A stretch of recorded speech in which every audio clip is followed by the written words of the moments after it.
তোমার ঠাকুরের কাছে গিয়ে একবার যদি আমি ক্ষমা চাই তাহলে আমার পাপের প্রায়শ্চিত্ত হবে না? কি গো, বলবে না? হ্যাঁ বাবা, আমি বলবো ঠাকুরকে, সব পাপের প্রায়শ্চিত্ত হয়, মন থেকে চাইলে সব হয়। আমি তো কোনোদিনও শোধ করতে পারবো না রে। বাবারে বাবা, কি নাকা সাজছে ভাস্কর। তুই নিজে লেখাপড়া না করে আমাকে লেখাপড়া শিখিয়েছিস, নিজে মাথার ঘাম পায়ে ফেলে আমাদের জন্য অন্ন জোগাড় করেছিস। তোর মতন সৎ মানুষ আমি এই পৃথিবীতে আরেকটাও দেখিনি। কিন্তু শুধু একটাই কথা রে, তুই কিছু না বুঝে ওই কন্ট্রাক্টটা কেন সই করলি বলতো? তোর ওই ভুলটার জন্য আমাদের অরগরি পয়সাটা লাজ কাকাবাবুর হাতে চলে গেছিল। আর তাই জন্য ওকে এত নিচে নামতে হয়েছে, আমাকে হরগরি পয়সাটা উদ্ধার করার জন্য এত নিচে নামতে।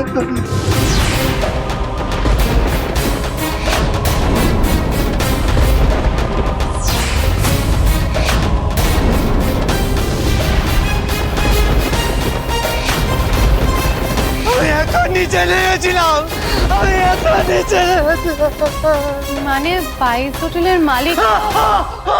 ভাস্কর, ভাস্কর, কি হলো কি ছেলেটার? ভাস্কর, এসব কি বলছে ভাস্কর?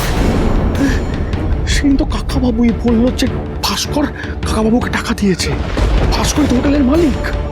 ভাস্কর, ও ভাস্কর, কি হলো রে তোর? ও ভাস্কর, তুই দেখা না বাবা। এই তো মা। হে ভগবান, আমি যে কিছুই বুঝতে পারছি না। ও তো সব মিথ্যে কথা বলছে। শঙ্কর, আমি তোর থেকে এটা আশা করি কখনো করি। ওনা তো ছোট ভাই, ও যদি কোনো ভুল করে তাহলে ওকে সঠিক পথ দেখানো তোর কাজ। তা না করে তুই ওকে পথে বের করে দিলি।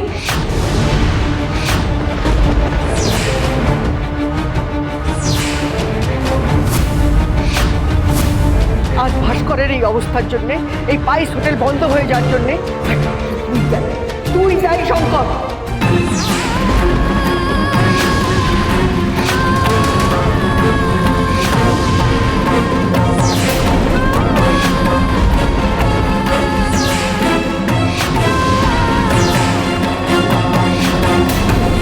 মহেশ্বরী, না না না না মহেশ্বরী, দেখো তুমি তুমি তুমি শঙ্করকে দায়ী করছো কেন? ওর কি দোষ?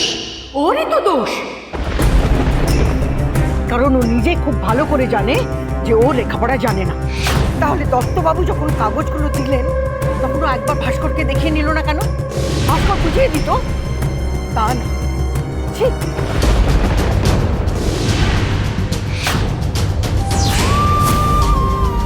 ছোট ভাইকে তুচ্ছ তাচ্ছিল্য করতে তো আমি তোকে শেখাইনি কখনো। তুই কি ভাবিস নাকি পাইস হোটেল চালাস বলে সব জানি? তোর এই একার ভুলের জন্য এতগুলো মানুষ পথে বসবে কেন?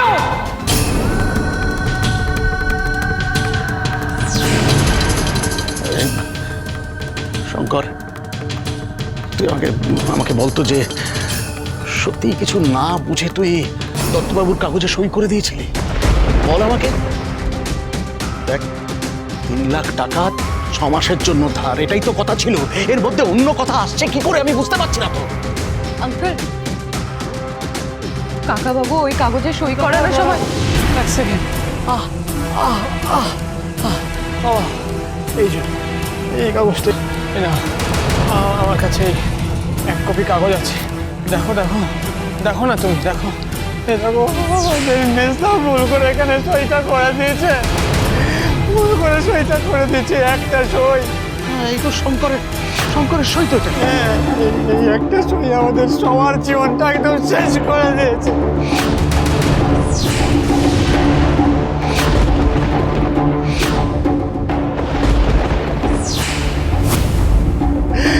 বাবা, আমি এই অপমানে, এই যন্ত্রণায় ভাবছিলাম আমি আত্মহত্যা করবো। কিন্তু কিন্তু আমি আত্মহত্যা করলে আমার বউটার কি হবে? হ্যাঁ, আমি আমার বউয়ের মুখের দিকে তাকিয়ে আত্মহত্যা করতে পারছিলাম না। আমি মনে গেলে তো আমার বউটা মরে যাবে।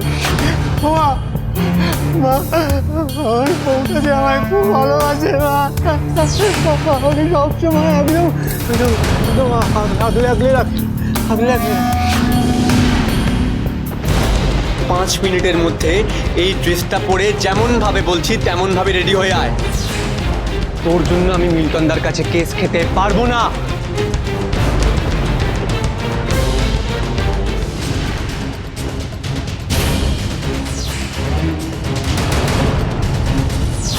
হ্যাঁ ভাস্কর, পুলি তোমাকে আগলে রাখে, পুলি তোমাকে ভালোবাসে, ঠিক কথা।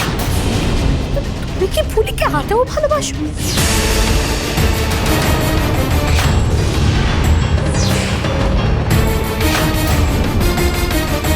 পুলি তো নিজে নিজে বাড়ি যায়নি গাইতে, নাচতে, তুমি চুপ করছে।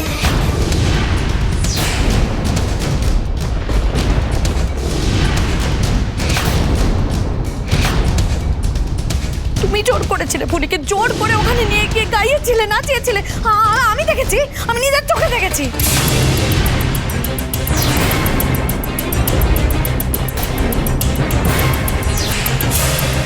কিরে পুলি, আমি মিথ্যে কথা বলছি? বল তুই, বল।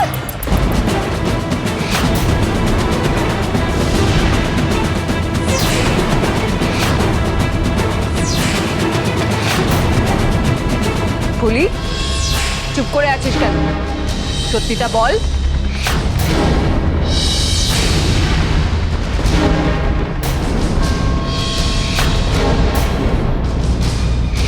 এই রে, ফুলি আবার তীরে এসে তরি না ডোবায়। আমাকে ও জোর করেনি, আমি যা করেছি সব নিজের ইচ্ছায় করেছি।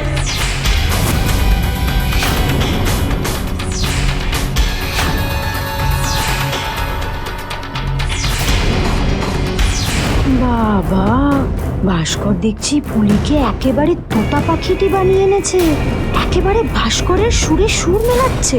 তো আমাকেও হার মানিয়ে দেবে। নিজের ইচ্ছা করছি, নিজের ইচ্ছা করছি। ফুলিও মিথ্যে কথা বলছে। আমাকে ক্ষমা করে দিও বৌদি ভাই, মিথ্যে বলা ছাড়া আমার কোনো উপায় নেই। আমি আমার স্বামীর বিরুদ্ধে যেতে পারবো না গো। ভাস্কর যেভাবে একের পর এক নাটক করে যাচ্ছে, এত মিথ্যে কথা বলছে, ওর নিশ্চয়ই বড় কোনো উদ্দেশ্য আছে। বলি, কেন মিথ্যে কথা বলছিস? কেন সত্যিটা বলছিস না? সবাইকে বল যে ভাস্কর তোকে জোর করে বাড়ি টেনে নিয়ে গেছিল।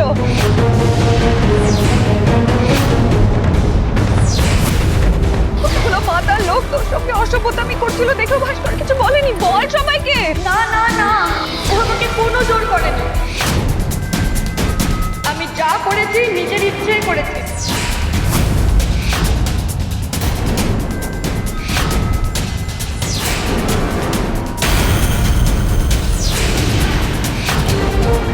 এই পাইপ হোটেলকে বাঁচাবার জন্য করেছি। আর তোমরা কেন খামোকা ওর নামে দোষ চাপাচ্ছ বলো তো?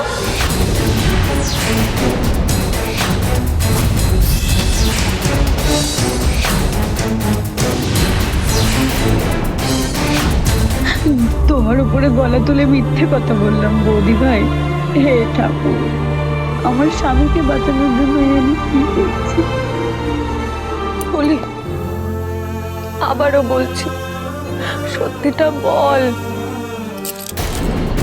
সত্যিটা যদি বলতেই হয় তাহলে বলছি, আজকে আমাকে এতটা নিচে নামতে হয়েছে তোমাদের জন্য।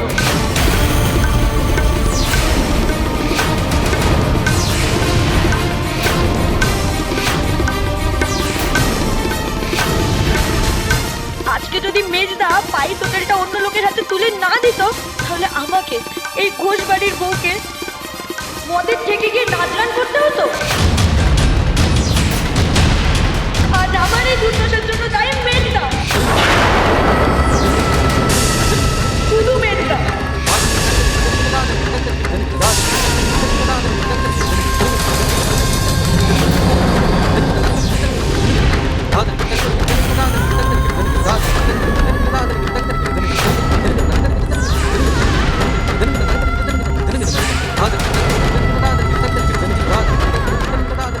আমার দেবতুল্য ভাসুরের নামে এত বড় মিথ্যে কথাটা বলার আগে আমার জিভটা খসে পড়লো না কেন? আরে বাস জিও ফুলি, এই তো আমার এক কাঠি উপর দিয়ে যাচ্ছে মাইরি। বৌনি, আমার বউকে কেমন ট্রেনিং দিয়েছি দেখো। তোর নিচটার থেকে আঙুল তুলছিস? হ্যাঁ হ্যাঁ তুলছি।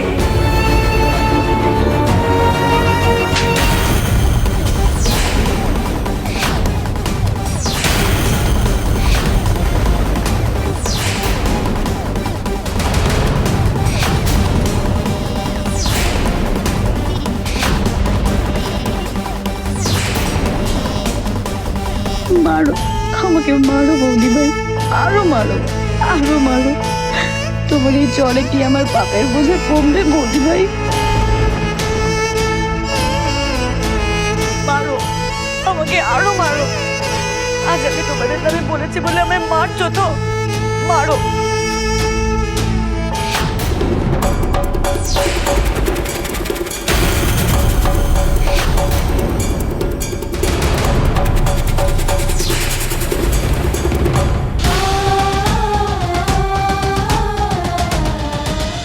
হরগৌরী বাইস হোটেল, সোম থেকে রবি প্রতিদিন রাত 10টায় স্টার জলসায়।